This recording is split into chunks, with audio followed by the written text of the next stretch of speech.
Welcome to our program, Taking Diabetes to Heart. My name is Nancy Ryan. I'm the inpatient diabetes coordinator at Greenwich Hospital. And this program is sponsored by the Department of Community Health at Greenwich Hospital. So thank you so much for joining us. Before we begin talking about diabetes,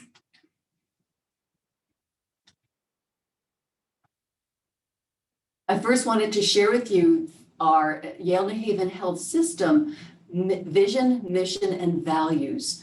We like to always put this forth as our overarching mission when we're serving our community members.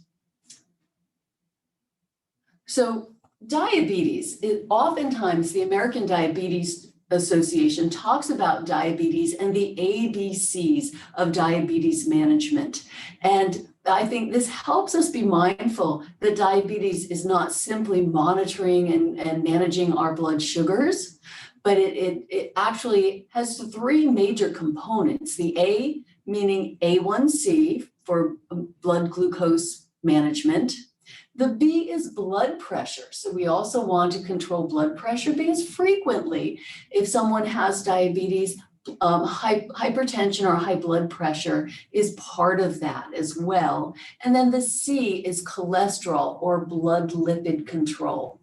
And so while we'll concentrate on all three of these, we'll talk about each one individually to begin with. So if we talk about first, the A1C. So the hemoglobin A1C is a blood test. It's a test that our doctor will run every 3 months or so. And this hemoglobin A1C, sometimes it's abbreviated to A1C. It represents our average blood sugar over the past 2 to 3 months. So when we prick our finger to do a finger stick test at home, that tells us at this moment in time, this is what my blood sugar is. The A1C test gives us a broader picture and will tell us over the past 2-3 months where our blood sugar has been averaging. And this chart or this little thermometer on the left-hand side of your screen, you can see the A1C value which is reported as a percent. And on this chart, it runs from 4%, which is what we would expect for someone who has no issues with blood sugar, blood glucose management. So this is someone who does not have diabetes, all the way up to and past 12. And you can see the different notations on non-diabetic, in control, and so on. So the A1C value is reported as a percent, but if we read over to the right, we can get an idea of what our average blood sugar reading would be based on that A1C. So if my A1C is 8, my average glucose is 183 approximately. That doesn't mean it's always at 183. It means sometimes it may be lower than that, sometimes it may be higher than that, but when I average out the numbers, it turns out to be close to 183 or an 8% A1C. So what's recommended for most adults who have diabetes is a target A1C of less than 7%. There are some individuals who, if they can achieve a lower A1C without significant low blood sugars, then lower is even preferable. But for most people, less than 7% is a reasonable target. I always ask the people with whom I work, always check back with your doctor and ask your doctor what your personal A1C target should be. But I wanted to share this as a starting point for that conversation. The B part of the ABCs of diabetes management is blood pressure. And we do want to make sure we monitor blood pressure, and we may be monitoring that blood pressure every time we visit our doctor. That's typically part of the exam.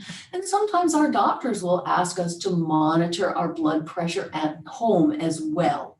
And on the right-hand side, you can see an example of what a home blood pressure monitor might look like. So then the targets. The Diabetes Association, as well as the American Heart Association, recommend looking at what one's risk is for CV or cardiovascular disease, heart disease, stroke, peripheral vascular disease. So what is my risk? If someone has a low, is felt to have a low risk, and this is something that their doctor would be able to assess, then a target blood pressure no more than 140/90. Again, lower being better. But if someone does have risk, they're at a higher risk for cardiovascular disease, then that blood pressure target should be even tighter, no more than 130. So less than 130, less than 80. So we want to maintain that blood pressure in the healthiest range for us, again, as part of our management of diabetes. And then cholesterol. When our doctor orders a cholesterol test, it's called a lipid profile. And there are 4 components in that lipid profile. So that blood test with the tube of blood, the laboratory is going to measure how much total cholesterol, how much LDL cholesterol, and that's the more dangerous cholesterol. The HDL cholesterol, which is has more of a protective impact on risk of cardiovascular disease, and triglycerides, particularly if someone has diabetes. Triglycerides can be harder to manage than someone who doesn't have diabetes. But these are the 4 elements that our doctors are going to look at when the blood work is done. So why does this matter? And unfortunately, or fortunately, it depends on who you ask, but with diabetes and also with vascular disease, there aren't any symptoms that would make one think that there's a problem occurring. So with blood sugars can be elevated, and most people will say, I feel fine, I don't feel any differently. And the same with blood cholesterol. So when we look at on the left-hand side, this normal artery or this blood vessel, you can see how it's pretty smooth. The inside of it, which is where the blood would flow, very, very smooth. On the right-hand side, you can see a blood vessel that has plaque or cholesterol and other debris starting to clog up that blood vessel. And as you can imagine, the more that plaque grows, the harder it is for blood to get through there, setting the stage for a heart attack or a stroke. So again, why does this matter? If this narrowing of the blood vessels is occurring in our heart, it can lead to a heart attack. If this narrowing occurs in a blood vessel in our brain, this can lead to a stroke. And also, if it occurs in our lower extremities, in our legs, we call this peripheral vascular disease. It can cause problems with blood flow to our feet and our toes, increasing the risk that we could have an amputation in our future. All of these things are things that we want to prevent. So in preventing these complications, potential complications of diabetes, there are things that we consider. We look at modifiable risk factors and non-modifiable risk factors. A modifiable risk factor is something that I can take some control over. Non-modifiable risk factor is something that I can't change. So I just have to work with what I can change. So if we look at the modifiable risk factors, diabetes being one of them, blood pressure, hypertension being another modifiable risk factor, blood lipids, cholesterol, smoking and physical activity, and non-modifiable age, family history, and gender. So if we look at diabetes as a modifiable risk factor, many times people will ask me, well, can I get rid of it? Can I just get rid of diabetes? And I wish I could say yes, but the answer is no, because most of us, if we have it, we're hardwired for it. We're predisposed genetically to get it. Not everyone, but many people are. So while we cannot get rid of diabetes, we can manage it and control it exquisitely. So for diabetes, as a modifiable risk factor, I want to make sure that I'm managing it as best I possibly can. This busy little slide is about managing my blood lipids, my cholesterol. So working with the food choices that I make, as well as physical activity and medications prescribed by my physician. This is a risk factor that I can modify. Another one is blood pressure. So again, if I have hypertension, if I have high blood pressure, I may not be able to get rid of it, but I absolutely can control it, manage it with my physician very well. So in that sense, it is a modifiable risk factor. And certainly physical activity is a modifiable risk factor. So on the screen, I have what the CDC recommendation is for physical activity for adults. So as a minimum, we should all be trying to achieve at least 150 minutes per week of moderately brisk physical activity. So if we broke that up into 5 days, we're talking about going out for a brisk walk for 30 minutes, 5 days a week.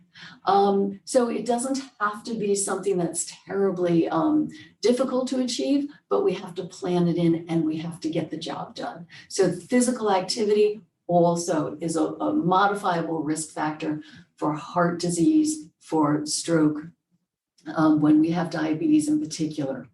And then, of course, we all have heard for so long how smoking is a risk factor for cardiovascular disease. So we know whether it's traditional tobacco or it's e-cigarettes, these all confer risks for cardiovascular disease, and they are modifiable.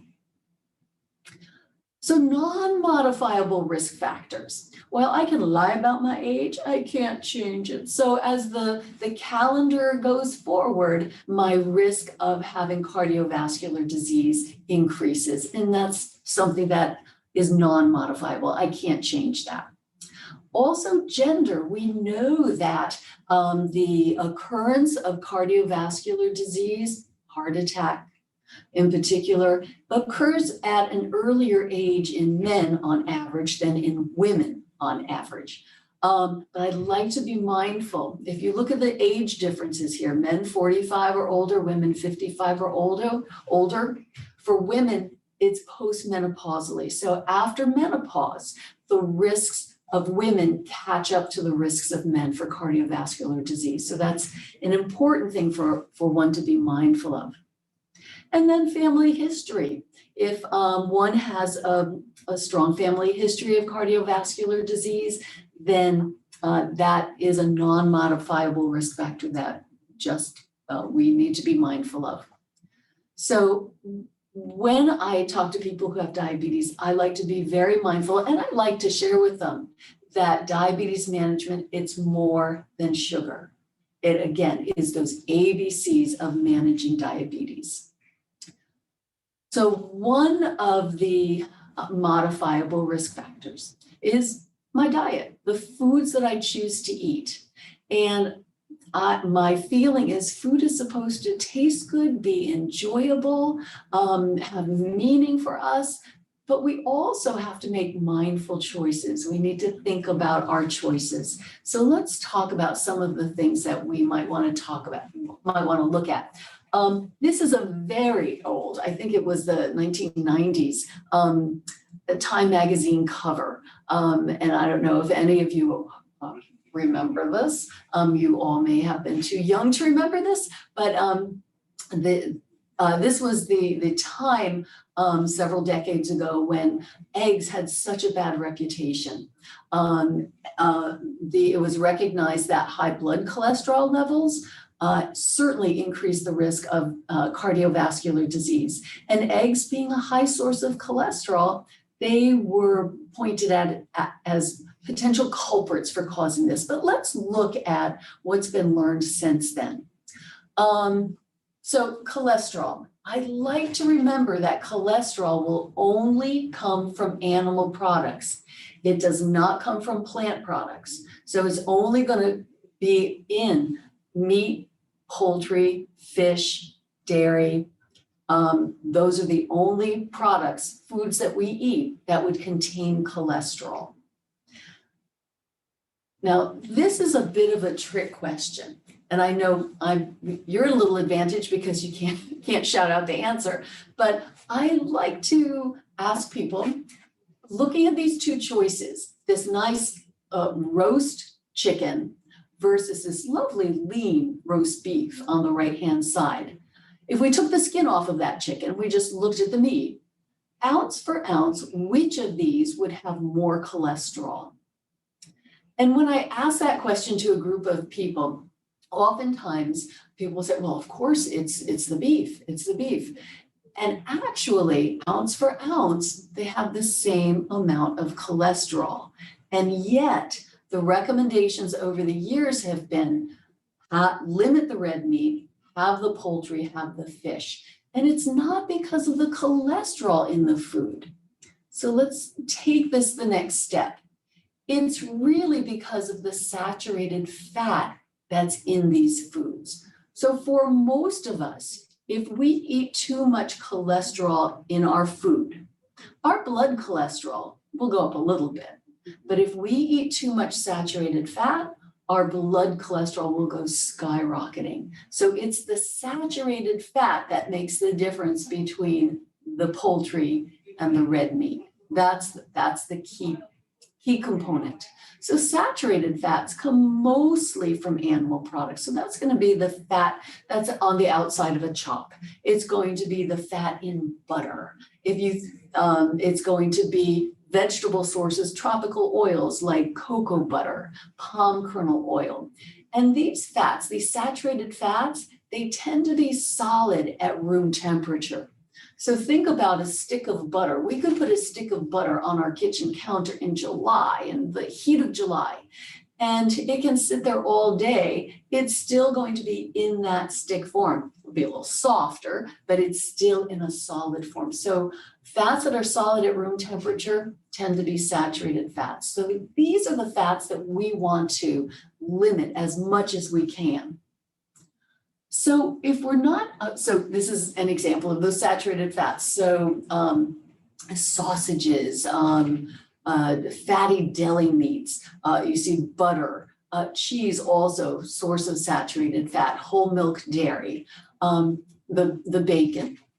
These are all foods that are sources of saturated fat. Just see some examples. And as we said, saturated fat will raise our blood cholesterol to a greater degree than cholesterol itself. So it's the saturated fat we want to limit. And so if we're not having saturated fat, what are the other types of fats? So there are two other major groups of dietary fat. One is the polyunsaturated fat. Polyunsaturated fats tend to be from animal sources, from plant sources, and they tend to be liquidy at room temperature. So these polyunsaturated fats will be things such as corn oil, safflower oil, and these are fine to have. They will not make our bad cholesterol, LDL cholesterol, go up. But if I have too heavy a hand with these, if I use too much of this, it can make my good cholesterol go down. And that's what I want to avoid. So foods that contain some of these products, that's okay, but wouldn't want these to be the predominant sources of the fat in my diet.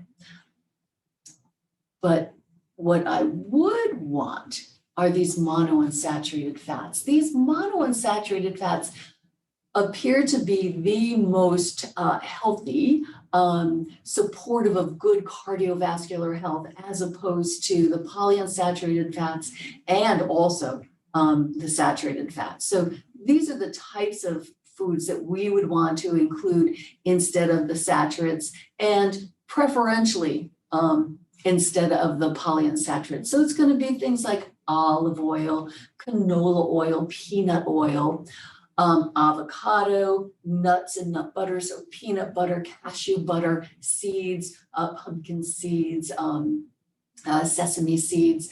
And with these fats, they will not raise our bad cholesterol, the LDL cholesterol, but they also will not cause our good cholesterol to go down. So these are the types of fats we would really want to use preferentially. Then just a word about omega-3 fats, because over the past several years, we've heard lots and lots about omega-3s, and we often think of them as the fish-based and the plant-based. So the fish-based fish oil, fatty fish such as sardines, salmon, tuna, mackerel, good sources of these fish oils, these omega-3s. So the Heart Association's recommendation, if someone is just trying to maintain their good health, is to shoot for a target of 500 milligrams a day of the omega-3 or the fish oils. And a way to do that would be by eating 8 ounces of one of the above fishes once a week. That would average out to that 500 milligrams per day. So having salmon for dinner twice a week would easily meet that. There's some individuals who have more established risk factors for cardiovascular disease, and the physician may recommend 1,000 milligrams of these fats. And if someone has very high triglyceride levels, there are therapeutic doses of these fats that can be prescribed by our doctor. But I think the takeaway for this is just including these fattier fish on a regular basis can really help us cover this to make sure that we're getting those omega-3s or those fish oils into our diet. The plant-based fish oils from flaxseed and seeds such as that, good healthy source of these omega-3s, but they're not converted into the more active omega-3s as efficiently as from the fish oil. So they wouldn't be, they certainly are a good thing to include in our diet, but for the bigger bang for our buck, it would be those fish oils that would be recommended. So we're talking about preferentially using the monounsaturated fats versus the saturated. Let's get down in the weeds a little bit and talk about, well, how are we going to do this? So the Heart Association, their recommendation is no more than 6% of all of our calories should come from saturated fat. And rather than getting out a calculator and trying to figure this out every day, which would probably make all of us crazy, just some rules of the road. So one is to limit or avoid solid fat. So if we are butter users, we just want to limit the amount that we have. We want to be pretty stingy with that. Perhaps find some alternatives. So instead of putting butter on my English muffin, I might put some peanut butter on my English muffin. So limit or avoid those solid fats. For dairy, trying to use the lower fat, fat-free or 1% products is going to be a nice way to limit the saturated fat in the foods that we choose. Another is limiting red meat. Again, when I'm with a group in a classroom, we talk about, well, what is red meat? And most of us know, well, it's going to be beef. It's going to be lamb. Sometimes we forget veal. It's also a red meat. And pork. A lot of times people forget that pork simply because of some of the advertising that we've all been exposed to over the years. So those are the 4 major categories of red meat that most of us have. So the Heart Association's recommendation is if we choose to have red meat, we should try to limit it to no more than 3 times a day. I like to be mindful when that 3 times a day is not 3 dinners a day. It's not 3 times at supper. What they're talking about is 3 times out of 21 meals. So as an example, if I have Canadian bacon at breakfast on Sunday, there's 1. If I have a lean ham sandwich at lunch on Wednesday, there's 2.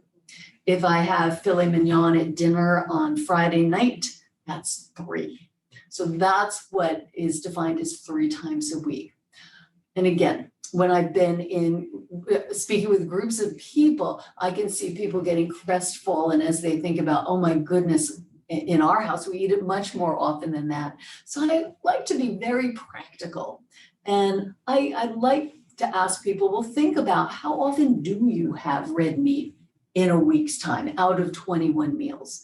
And if it's like 18 meals out of 21, to go from 18 to 3 is such a huge leap of faith. So probably a better approach might be go from 18 to 16 and slowly try to get closer to that 3 times a week, but making it a very practical approach. Then not only the frequency that we have red meat, but we also want to think about what cuts of red meat. So we want to choose the leanest cuts that are out there. And one way to think about the lean cut is it's going to come from the part of the animal that gets the most movement. So it's going to be a shoulder cut. It's going to be a rump roast. It's never going to be ribs. You've never seen a cow do a sit-up, so you know it's not going to be ribs. So you want to try to choose the leanest cuts of meat and try to limit close to no more than 3 times a week. So that's how we can hit that heart association target of no more than 6% of our calories coming from saturated fat. For polyunsaturated fats, again, we just want to limit how much we use of oils such as corn oil, cottonseed oil, safflower oil. So it's a matter of instead of doing a lot of food preparation with these foods, these oils, substitute a more heart-healthy oil. And those more heart-healthy oils are going to be things like olive oil, canola oil, peanut oil. Also these monounsaturated fats, we talked about nuts, nut butters, seeds. These are all very nutritious and heart-healthy fats. So a couple of things I like to mention when I'm talking to someone who is trying to better manage their blood sugar. We talk about every time we eat, whether it's a meal or a snack, try to include a little bit of this heart-healthy fat. This heart-healthy fat will help temper how high blood sugar goes after we eat. So as an example, if we eat a piece of fruit, like an apple, all by itself, that apple is going to make blood sugars go pretty high. If we ate that same apple and we had a little bit of peanut butter with it, peanut butter is heart healthy and our blood sugar is not going to be as high as it would be with just the apple itself. So using these monounsaturated fats to help manage our blood sugar, but also we want to be mindful that too much of a good thing can be too much, that these fats, regardless of what kind of fat, they're very high in calories. So we want to use them judiciously. So when I think of using nuts in a meal, I think of it more as a condiment, so a condiment size. So rather than sitting down with a bowl of peanuts, where I know I personally can't count that fast or that high. I'll overeat them every single time. Need to measure them out and use a smaller amount to make sure of getting those heart-healthy nutrients, getting the benefit of keeping blood sugars better managed, and supporting our heart health. Fiber is also another nutrient that sometimes we don't think of necessarily in terms of our heart health, but these play a significant role in helping to manage our blood cholesterol levels. So we want to try to have at least 20 to 30 grams of fiber each day. And I often challenge people to just do a quick check over the course of the day of how much fiber you're actually eating, because many times people are surprised that they're eating so little fiber. So to make sure that we ingest enough fiber each day, we want to make sure we're having fresh fruits and vegetables. We want to make sure that on occasion we're including those dried beans, peas, and lentils, and also the less processed types of food. So rather than a cereal that has been very processed, we want one that's closer to the whole grain. That's going to help us take in enough fiber. And for diabetes, just a couple of things I wanted to mention for diabetes management. Many times people say, well, what can I eat? What can I not eat? And it's not quite as crisp and clear cut as that, but some overarching recommendations would be limiting and avoiding sweets, so desserts, cakes, candies, soda. Those are things that I would really try to limit. And if having them, to see if they're working for you, you have the answer at your fingertip. Eat them, 2 hours later, test your blood sugar and see where those foods take you. With the goal of not going over 180 after eating those foods. So those are things that we want to limit. And I'd like to be mindful too that many of these sweets and desserts are made with saturated fats. So it can be a double whammy. It can be the blood sugar and the cholesterol that are being affected by these. So we want to limit these, avoid them. Fruit juice. Many times people will say, well, I don't drink any soda. I've given soda up, but now I'm drinking lots of fruit juice. And fruit juice will really make blood sugar go very, very high. So that's something that I would definitely avoid as much as possible, excluding it completely if at all possible. And then the other things that we talked about, choosing whole grains, whole grain cereals, whole grain breads, beans, vegetables, fruit, and then controlling the portions of these foods. And we're not talking about minuscule portions, we're talking about reasonable portions. And oftentimes when people say, well, how much is enough? We talk about using our fist, using our closed fist as an approximator of a portion. So having a piece of fruit shouldn't be bigger than our fist. Having a potato shouldn't be bigger than our fist. That portion management downstream will keep those blood sugars where we want them to be. So let's talk just a little bit more about portion control. Just maybe a couple of slides to make you laugh. Rule of thumb, if it's as big as your head, it's too big to eat. And how many of us have not seen these huge cookies at the mall or at a bakery? And they're out there. Also, if it's big enough to be a spare tire on your car, it's too big to eat. So portions, really important for us to consider when we're managing our blood sugar. And then one other tool I wanted to mention, food labels. Because there's a lot of information on a food label that can help us manage our blood sugar and manage our cholesterol. So this sample food label, things that I ask people that I work with to look at.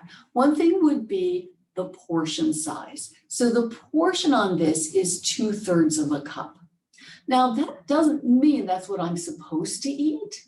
What it means is that for this product, by law, based on the labeling law, a portion has to be called that amount, 2/3 of a cup. And all of these numbers, these grams, milligrams, and percents are all based on that portion. If I eat twice that amount, then I have to double all of those numbers. But let's pretend I'm just going to eat 2/3 of a cup of whatever this is. So for my heart health, for my cholesterol, it would seem, the logical thing would seem to be looking at food cholesterol, or the cholesterol on the label. But we talked about cholesterol, dietary cholesterol, raising our blood cholesterol just a little bit, it's the saturated fat. That's what's going to have the most profound effect on our blood cholesterol. So we're going to look at saturated fat. And here it says 1 gram of saturated fat. So if I'm in the supermarket, how am I going to decide, is this something that can come home with me, or is this something that should stay on the shelf? A rule of thumb for a quick and easy assessment is if we read over to this percent daily value, where it says 5%, good rule of thumb, that percent should be less than 10%. So for saturated fat, when I look at that label in the supermarket, because that's where I should be looking at this, I want to make sure that saturated fat percent daily value is less than 10%. So for this particular product, that's not too bad, that 5%, so far so good. We also know, we didn't talk about trans fats, but trans fats are known also, like saturated fats, to raise our LDL, our bad cholesterol. So we really want to avoid trans fats. So while there's no set percent daily value, the goal is keep the trans fats at 0, just as this product is. So for my heart health so far, for my blood cholesterol, this looks pretty good. So let's talk about my blood pressure. So for blood pressure, the nutrient that I'm going to look at is sodium. And again, this tells me in 2/3 of a cup, 160 milligrams of sodium is in that product. Is that a lot? Is that a little? Is that acceptable? So again, we'll use a quick and easy rule of thumb. If we move over the sodium to that percent daily value, you see it's 7%. Again, I would use a cutoff of 10%. So if it's less than 10%, that's a reasonable product. So we said for our cholesterol, the saturated fat, that meets that rule. The sodium for my blood pressure, that meets that rule. So far, so good. So now let's talk about blood sugar, my blood glucose. And you can see how there are 4 different things that we can look at for blood glucose. One is the total carbohydrate, that's 37 grams for this product. Dietary fiber, 4 grams. Total sugars, 12. And underneath that, it says includes 10 grams of added sugar. That means when this food was manufactured, more sugar was added to it than would naturally be in it. So when looking at a label for a food and keeping my blood glucose management in mind, I want to look at the total carbohydrate. Sometimes people I talk to will say, well, whatever I bought, it didn't have any sugar in it, it was sugar-free. But sugar-free by law means no white sugar is added. It doesn't mean carbohydrate-free. So if I have a sugar-free cookie, it's still made with wheat or some kind of grain. So it still has carbohydrate and will raise my blood sugar. So I want to look at this total carbohydrate.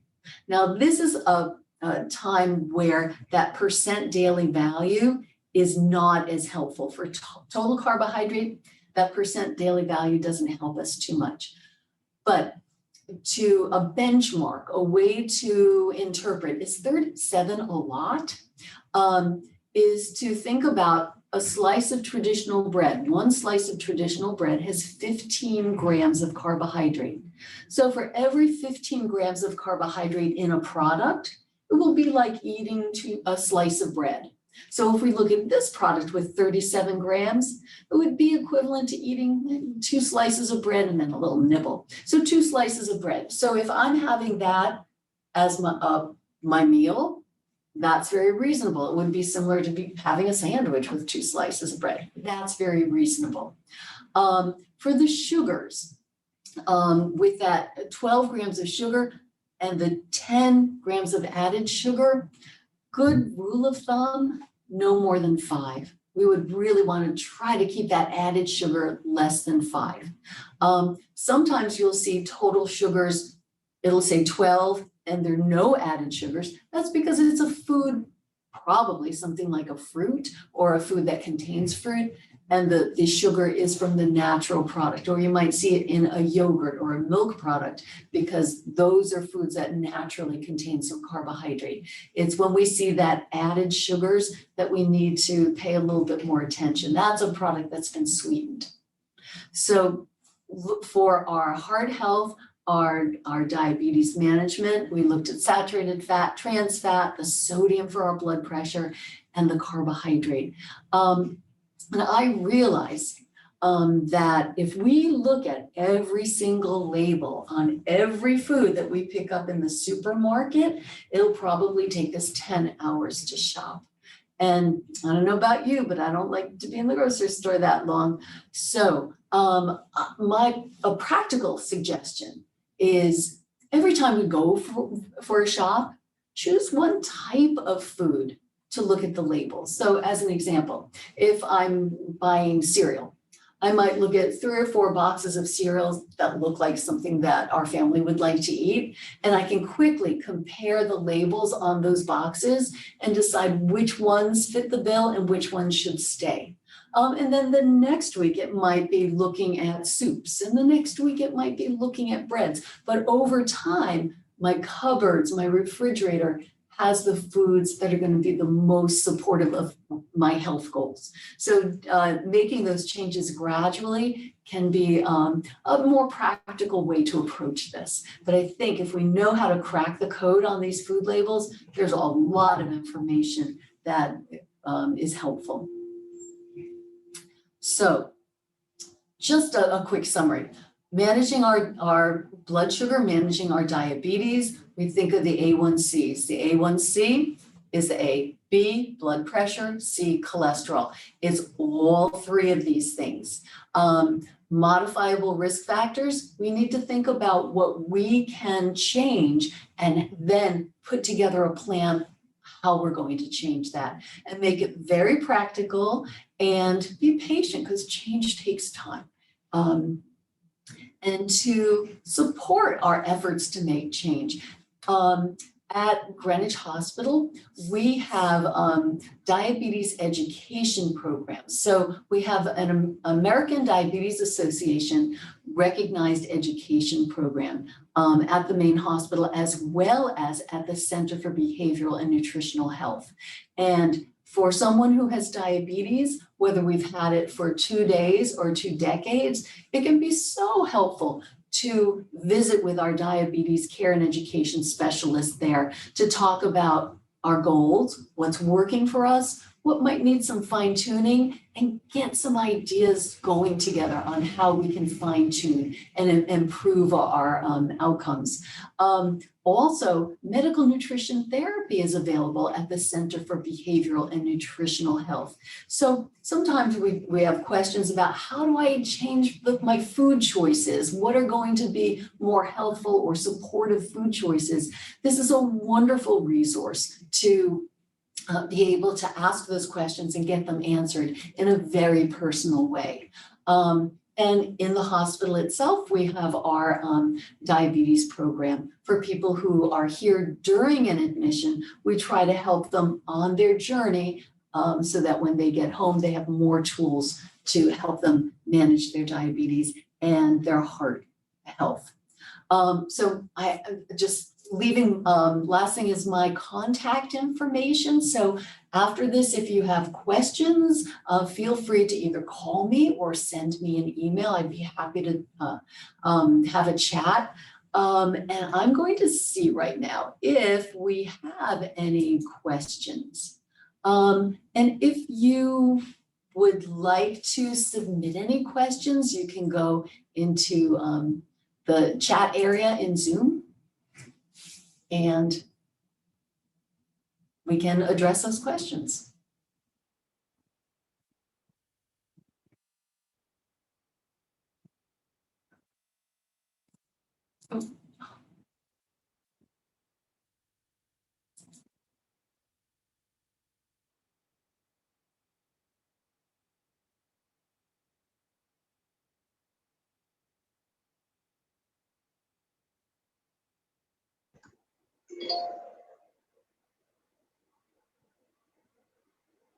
Nancy, you have a chat question. Oh, and you know what? I can't find it. They want to know if canned beans are okay or should they be in a bag? Lisa, thank you for reading that because I don't know why I can't see the question.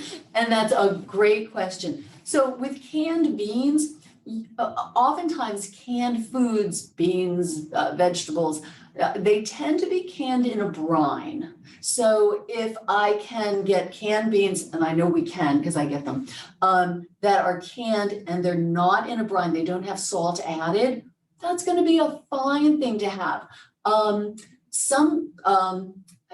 Sometimes people will say, well, you know I should be using the dried beans and I have them at home, but I don't have the time, I don't take the time to soak them and cook them. So we just want to get those beans inside of us. So if canned is more convenient and will get the job done, the only concern that I would have would be that it's canned without salt. So they're low sodium canned beans. We can always season ourselves and we can adjust more carefully if we need a little bit of salt. But I think the canned beans versus the dried, that's more of a personal preference in terms of how much time I can spend in cooking up the dry beans. Also, I know some people who really much prefer the dried. And so what they will do is they will cook up a huge batch at one time, and then they'll break it up into smaller amounts that they'll be more able to use in a timely fashion, and they'll freeze some of it so that they're already cooked, frozen, ready to go when you're ready to use them.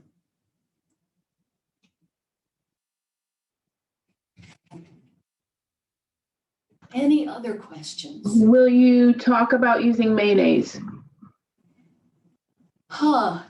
Mayonnaise, that's a wonderful question. And I don't know if this is coming from someone who, like me, remembers the days of really low fat diets. Hate to date myself, but in the 80s, people were talking about don't eat fat. And so mayonnaise really fell out of favor. Actually, mayonnaise tends to be made out of a heart-healthy oil. That's the beginnings of it. And yes, I know it has eggs and egg yolks, but again, it's not the cholesterol in our foods that blasts our blood cholesterol up. It's the saturated fat. So mayonnaise is a fine choice to use. And nowadays there's even mayonnaise that is olive oil based if one likes that taste. And the reason that I like to recommend something like mayonnaise, as an example, someone has a sandwich, say they're having a turkey sandwich, and they want to make sure that their blood glucose is well managed. So that 2 slices of bread, some turkey, lettuce and tomato. Well, there's not much fat in that sandwich, and the bread is going to cause the blood sugars to go up. The mayonnaise, adding a little bit of mayonnaise to that can help blunt how high my blood sugar goes up after I eat that sandwich. So a little bit of mayonnaise is not a bad thing at all. But as we said, with the monounsaturated fats, too much of a good thing. Wouldn't want that mayonnaise to be glopping out of the side of that sandwich. We want to have a reasonable amount. So a couple of 2-3 teaspoons on a sandwich is not unreasonable at all. Good question. Next question is, will you talk about eggs? How many are okay to have per week? Another great question. More recently, probably in the last 4 years or so, the Heart Association no longer says limit your egg yolks, don't have more than 3 eggs a week. So again, it's based on the research that indicates it's not the cholesterol in our diet that's the problem, it's the saturated fat. So the Heart Association says if you have an egg a day, that's not a problem. I will temper that with something that's a little more nuanced that I didn't talk about. There are some people, small cohort of people who have LDL, the bad cholesterol, it's higher than target, and their HDL, the good cholesterol, is really high. And in years past, it was thought, well, that's a good thing because the HDL is protective. More recently, it seems that when the HDL is really, really high, these might be individuals who are cholesterol absorbers. They absorb more cholesterol from their food than other people. So it's not everybody. So those are the individuals that I would say, have that discussion with your doctor in terms of how much cholesterol is reasonable for you to have. But if I don't have that particular profile, meaning that the HDL, the good cholesterol, is really high, and the LDL is a little elevated, if that's not my issue, an egg a day is not a bad thing. Just don't cook it in bacon fat. It's the saturated fat that's the problem.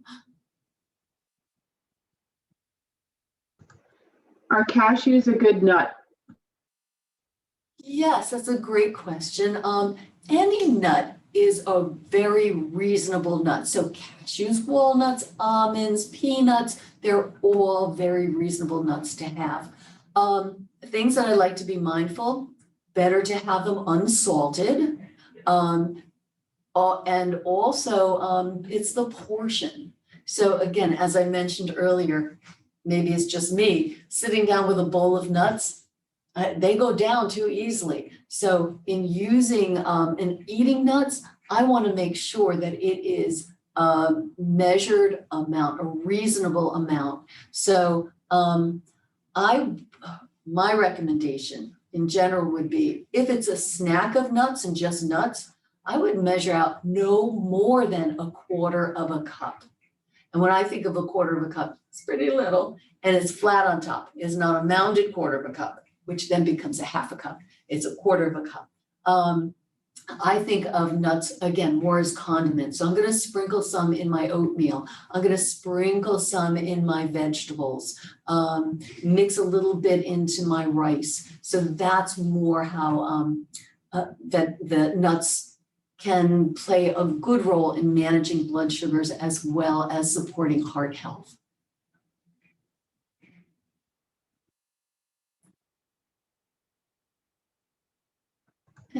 Any more? I think that's it. Wonderful. Well, I thank you all so very much for your time today. I greatly appreciate you being here. And please, if you do have any questions, feel free to give me a call or send me an email. I'd love to talk to you. Thank you so much. Stay well and stay safe. Thank you.